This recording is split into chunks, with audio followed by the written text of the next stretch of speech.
Hello there, this is Swift bringing you the first 2v2 I have ever cast on this channel on one of my favourite 2v2 maps called Gotha Depths.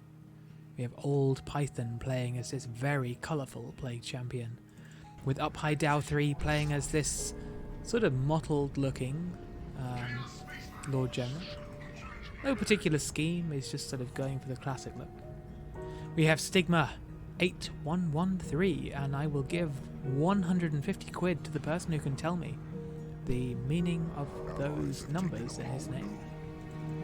And we have Noisy playing as this bad Moon's Warboss with these very spiky looking orcs. So we'll go Gotha Depths. This is honestly one of my favourite maps. I don't know why, but this is just one of those maps that I have so many memories of playing really fascinating games. One of my first ever games cast was by Maestro on this map, and I just love the way it plays. It's sort of this asymmetrical map that really just, it doesn't take any cues from any other map. You know, the point placement isn't even symmetrical. The VPs are all the way down the middle, but like, you know, one team gets this ledge that they can position Plasma Devastators on, and the other doesn't, you know. But at the same time, on this side, it's really good for Manticores because they're really close to the center, but simultaneously difficult to access. And, you know, every side has its advantage and disadvantage on this map, and I think it's one of those maps that just, it's the perfect asymmetrical map, is what I'm trying to say. And meanwhile, we have Stigma being very ballsy with his triple guardsmen here, with their flamers just sitting in this garrison, taking no damage. We do see the Blight Grenade coming out from Old Python as a direct response to them, but hopefully Stigma sees this and gets out. It is going to do a hell of a lot of damage to them, and actually might kill them. Wow, okay, that is an unfortunate turnaround there for Stigma. He immediately goes to replace them, but killing those 3 generators is definitely going to hurt the economy of Python and uphighdow3. And as we can see, even the natural requisition point is being capped, so it's not looking too great for them at the start. You know, despite losing a unit, uphighdow3 and Old Python are really suffering. Noisy and Stigma just proving that, you know, they love that aggressive playstyle. Noisy is someone who probably works with Stigma quite well, because, you know, Stigma, he can be a very polarizing player to play with. There are some times when he's on your team and you think, wow, this man is a genius. You know, he loves his crazy truck pushes, he loves that ultra aggressive playstyle and the very sort of offensive, spammy builds. And then there are some times when you play with Stigma and you just think, why have I let this idiot onto my team? You know, no offense, Stigma, but there are some times when you play with him and you just think, is this the same guy? Is this like his, you know, his half brother playing with him? Is this like his retarded twin? What's going on? It's quite incredible, the duality of Stigma. And in fact, look, the mind games are so strong that Python has even placed a turret onto the power, which, given there is only one power on this 2v2 map, it is, you know, it kind of makes sense, really. Plague Champion going for the Blight Grenade throw, but he's only going to get it on the hero who can rebuy his retinue, so it's not a massive deal. He actually might end up infecting this friendly guard squad. Nope, manages to not do that, so that's good. But yeah, as I'm saying, I think Noisy would probably benefit the most from pairing with Stigma, because Noisy is someone who is typically quite adaptive and quite sort of forward thinking and very aggressive. He really likes to go for those VP pushes, grab VPs wherever he can. As we saw there, you know, just their red team grabbing the blue team's VP briefly. So I think they're kind of a natural pair. Old Python and uphighdow3, maybe they've played together before, but that's not a pairing that I've ever seen myself. uphighdow3, very competent player, but someone who sort of appears occasionally in the Dawn of War II scene. I don't know, is he Russian? He might be Russian.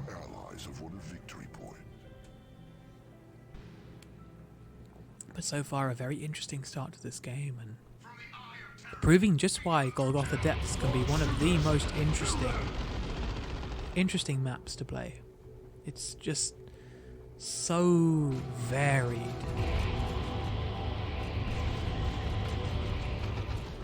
Currently the power pressuring is really the focus of this game so far, and this Warboss getting very angry with his angry bits, and even the mega stomp, so he's got that cyborg implant going, and even got the bang bang hammer.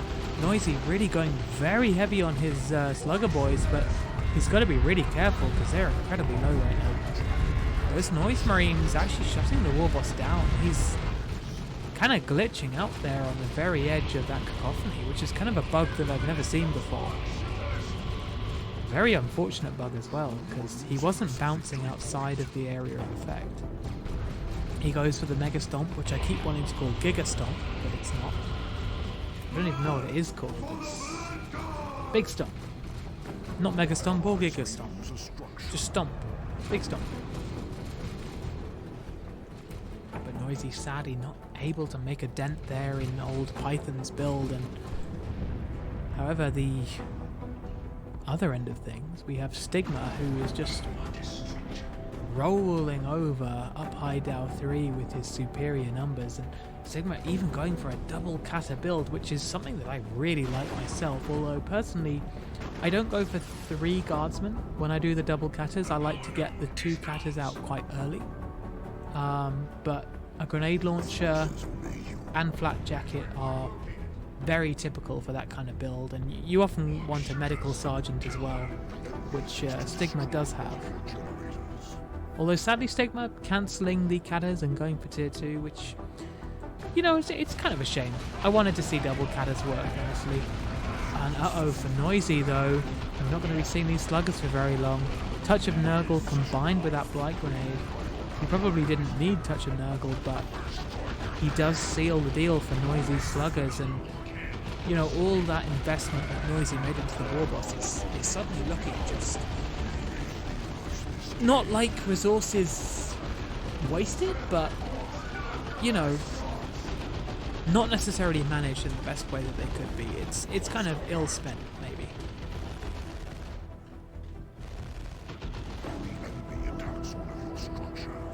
Here we see finally uphighdow3 able to move out a little bit into the map, but here comes Stigma.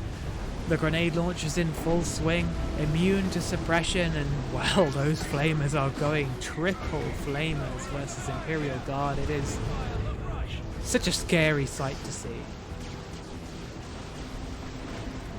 Just all that burning. All that burning. Just scary.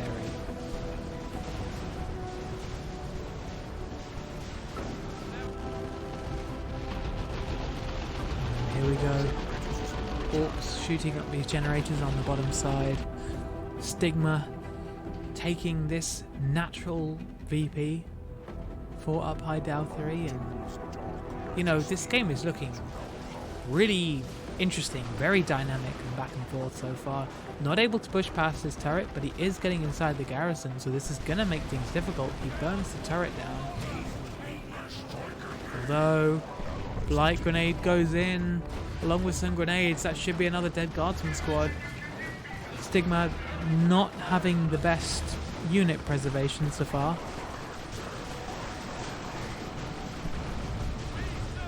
So perhaps poorly calculated on his part. But wow.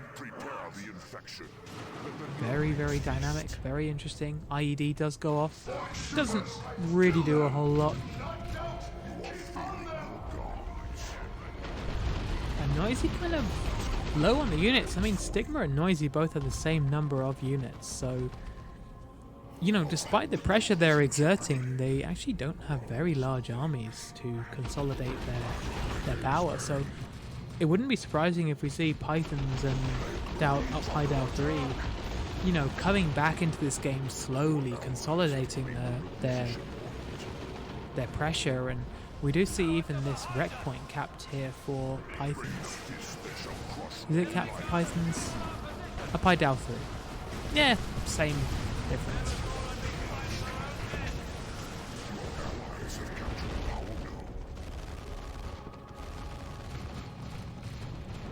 These shooter boys almost eating a blight grenade.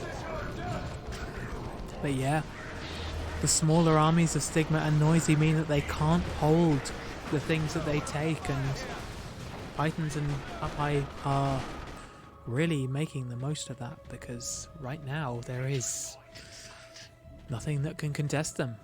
You know, this is kind of the state of play. Interesting, stick bombers are the choice here for Noisy, and Noisy is always someone to go for units that are unconventional, and if anything is unconventional in the current meta, it's stick bombers, who they've never been bad, but they've always been niche. And certainly for Noisy, stick bombers are that choice. So perhaps he's capitalizing on being able to infect the chaos with their own grenade right now, or perhaps he's just not paying any attention, because those stick bombers are incredibly low, and it really is a miracle that they didn't die then.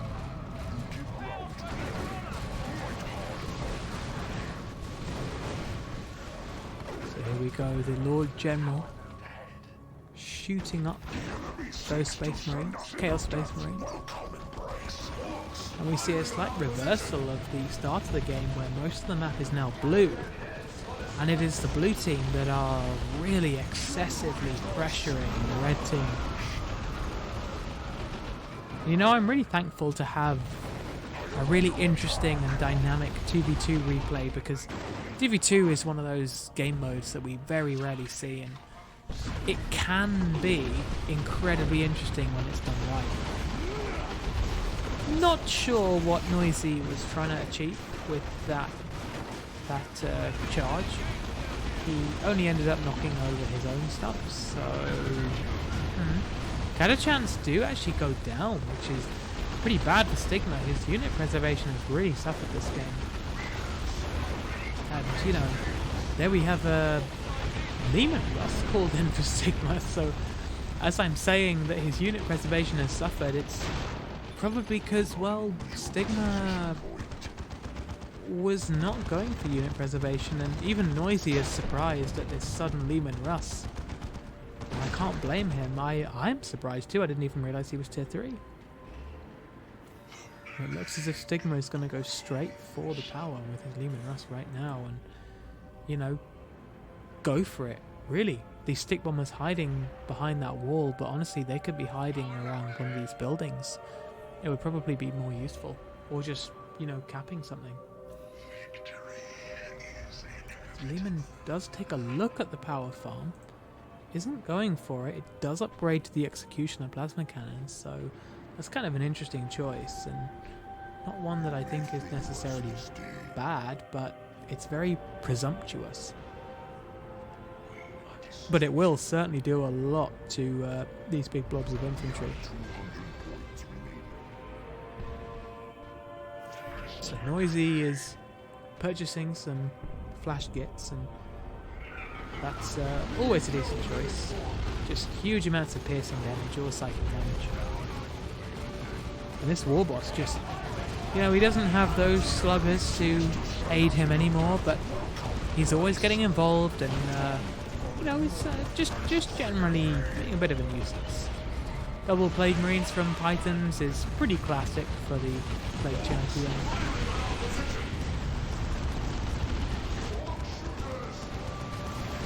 But you know, this Chaos Army is being kind of roundly shut down by just the sheer amount of firepower output by these orcs. Although, mind you, this very cheeky Havoc setup is certainly causing some problems.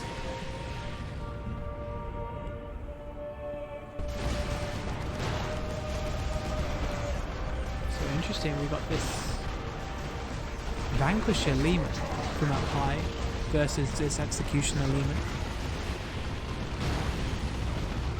This Tank Busters from Noisy being slightly annoying, but not too much of a nuisance.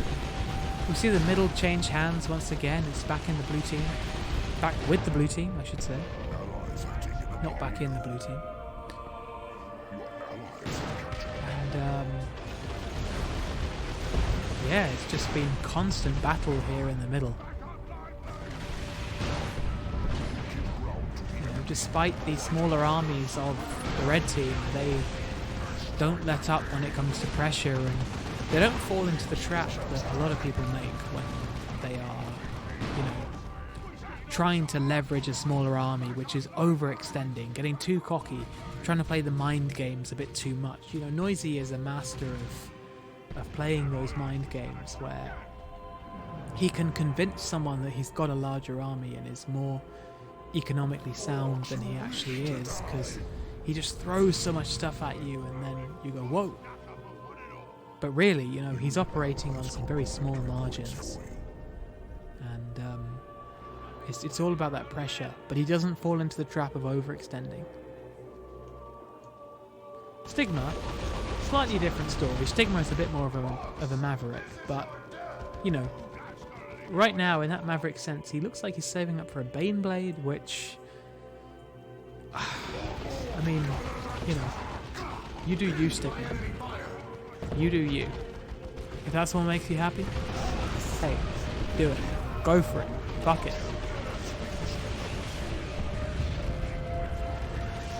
Actually, don't fuck a Baneblade. I think they're probably quite painful. Noisy's Warboss always keen to get involved. He has finally reached level 3, so he is vaguely useful.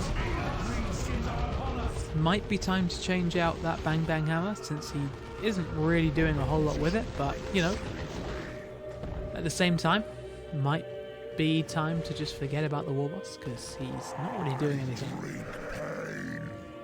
These Flash Kits are going to be doing more with their blasters, and these Bloodletters, again, sort of just getting a little bit too keen. This is a very interesting colour scheme, all of this purple and blue, and that was incredibly bright.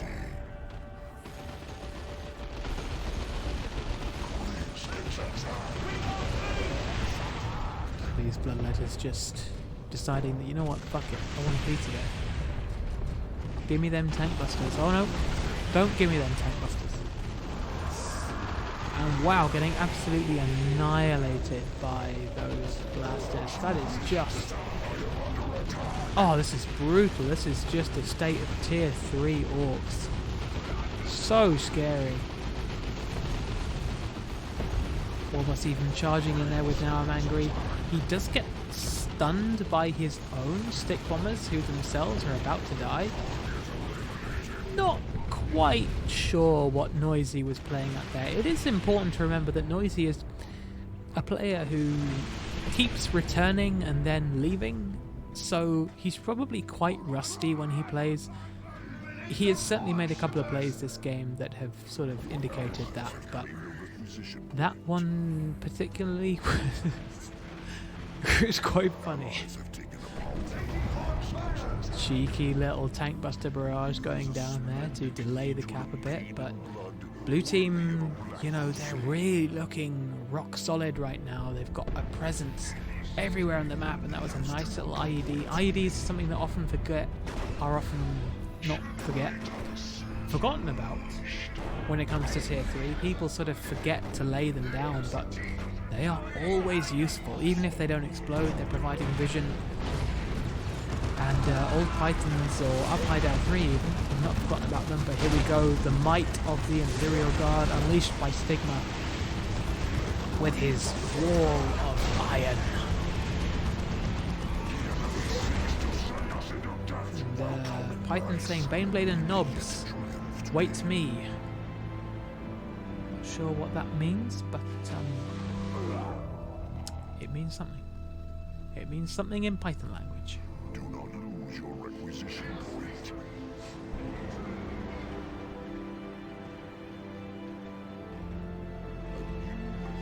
So is this going to be the first time in a while that we see the red team be able to retake the mid? They had a significant VP lead on the blue team recently. It was about 300 versus 174. It has significantly dropped since then, with 174 versus 126 right now. So it really is about time that they get recapping. And Knobs out here from Noisy that, frankly, kind of late, but, you know, much better late than never, and they're doing significant damage to this Lehman. If they could take the Lehman down, that would be a huge win for the red team. Wow, those delayed animations just securing the kill there on that Lehman. It's kind of interesting. Knobs do 33.3 recurring DPS because they do 100 damage per hit. I think they do 100 damage per hit with the default weapons. Maybe they do a little bit more with the Bang Bang Hammers. But it basically means that, you know, they attack once every 3 seconds. So when they do hit, it is sizable. If you're wondering why this Lehman cannon is targeting the Knobs over this wall, but isn't shooting them, it's because these metal walls here are not shot blockers. So units can fire over them normally. But these like slanted walls here are actually shot blockers. So even if you can see over them, you can't shoot past them. So that's why the Lehman was not firing but was still taking aim. It's one of those things that's never explained to players, and it seems very poorly placed on this map. It's really badly communicated. But forget that, these double Lehmans here flanking this Baneblade, just absolutely wreaking havoc here on the blue team. This is just sheer chaos. The last cannon firing from that elevated position. The Vanquisher laying waste to this Executioner Lehman Russ, and here come the double Plague Marines, one of them significantly depleted, actually about to be killed. The destruction is incredible.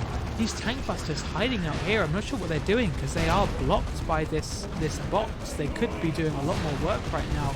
In fact, those stormtroopers going to throw a grenade on them.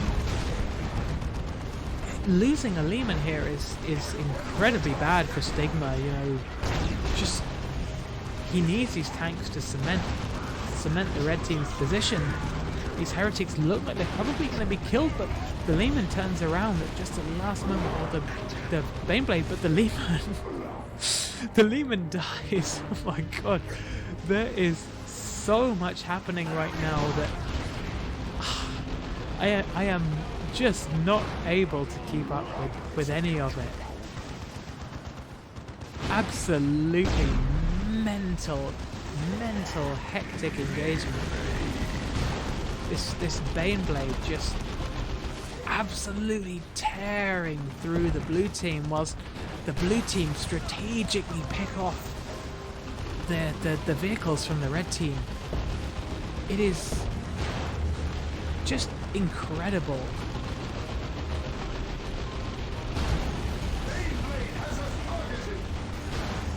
This is just one of those moments where you've got to appreciate the beauty of this game. It is graphically beautiful, chaotically beautiful, just there's so much going on.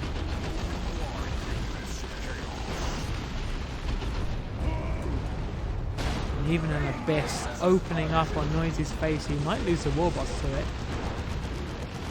He actually does, because of the AoE around that little spike. Almost close to losing those shooters too, but they will be fine. We see another Demolisher cannon coming down. Almost said Demolisher coming, which sounds far more suggestive than it should be. This Baneblade though down to half HP, and Stigma doesn't even have any repair units. He doesn't even have any commander. There are no repair units for the red team.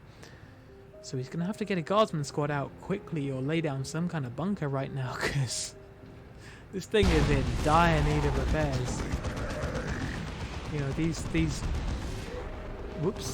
stormtroopers are pretty tasty, but they're not going to be able to do much. Bloodless is just kind of a bit of a weird choice here from Pythons. They've been shut down constantly. Another Demolisher Cannon coming down, doing significant damage to that Lord General, but he will be alright. And the blue team, you know, that they've got reasonably strong armies, but right now it feels like uphighdow3 is really holding on for Pythons, who's lost both of his Plague Marines, who they really were the core of his army in this game.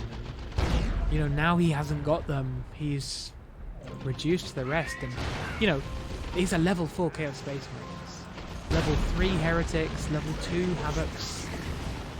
They're not bad units, but you know, he's lost his real fighting force. Pythons warning up high not to attack, and I mean, Pythons doesn't really have much of a choice. Up high doesn't have much of a choice. You know, there is just so much going on right now, so much pressure being exerted. These two Melter Stormtroopers trying to go after these Cadders, but one of them's going to die. Stigma, a little bit too bold in his approach. He still hasn't got a repair unit, instead opting for more Stormtroopers, and it kind of looks like he's throwing away his Baneblade, which is insane, but you know, insane is kind of in the typical Stigma playbook. It is not unlikely to see Stigma just sort of completely throw out the rules that we expect to work by and go, you know what, no, I can do things better, my own way. You know, if things don't work out, then concede noobs is always the other option. But old Pythons and uphighdow3 just really, you know, they are pinned almost in their own half of the map, despite the fact that they have these, you know, superior armies, which certainly on paper are so much better than the red team's armies. But Noisy and Stigma have been utilizing their units like twice, 3 times, 4 times as efficiently as the blue team have been utilizing theirs, and it just shows. Red team, I'm going for this Baneblade, and it could be the end of this monolithic beast, but it looks like we might be seeing a Melter Bomb coming down, and the Great Unclean One is going to be taking a huge amount of damage right now. There's a Rocket Run possibly coming down.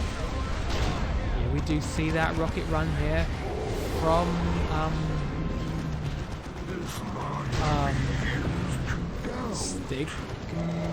no, up high.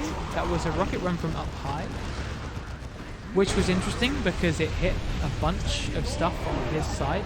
And this Rocket Run, though, from Stigma might finish off the Great Unclean One. Not quite.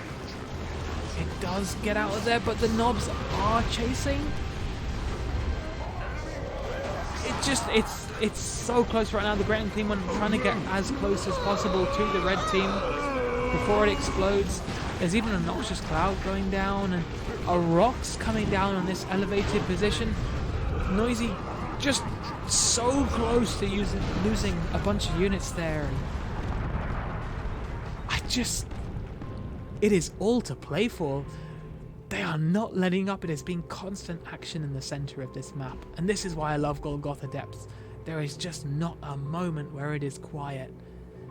It's such an atypical map, but man, it is so fun.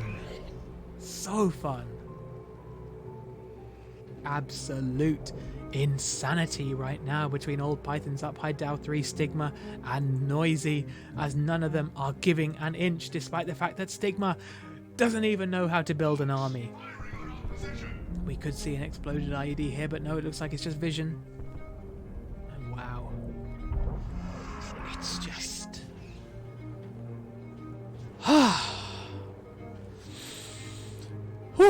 Excuse me. This is insanity. A requisition This is absolute insanity.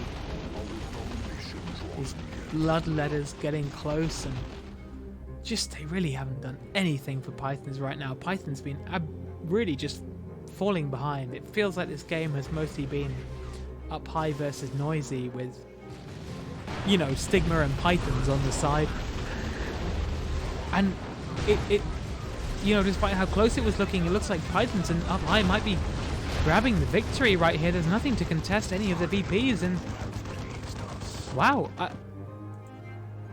I'm kind of surprised. It seems like such a stealthy win after the millions of engagements where it was like 50-50 who was going to win in those engagements. I'm honestly surprised that the game just kind of ends like that. I sort of expected a great big firestorm, a huge engagement where both sides lose a ton of units, but it just ends so quietly here on Golgotha Depths. I mean, I hope that this replay has excited you as much as it has excited me, because man, it is rare that we get to see 2v2 games with this much going on. That is it. That is all I have to say. Thank you very much.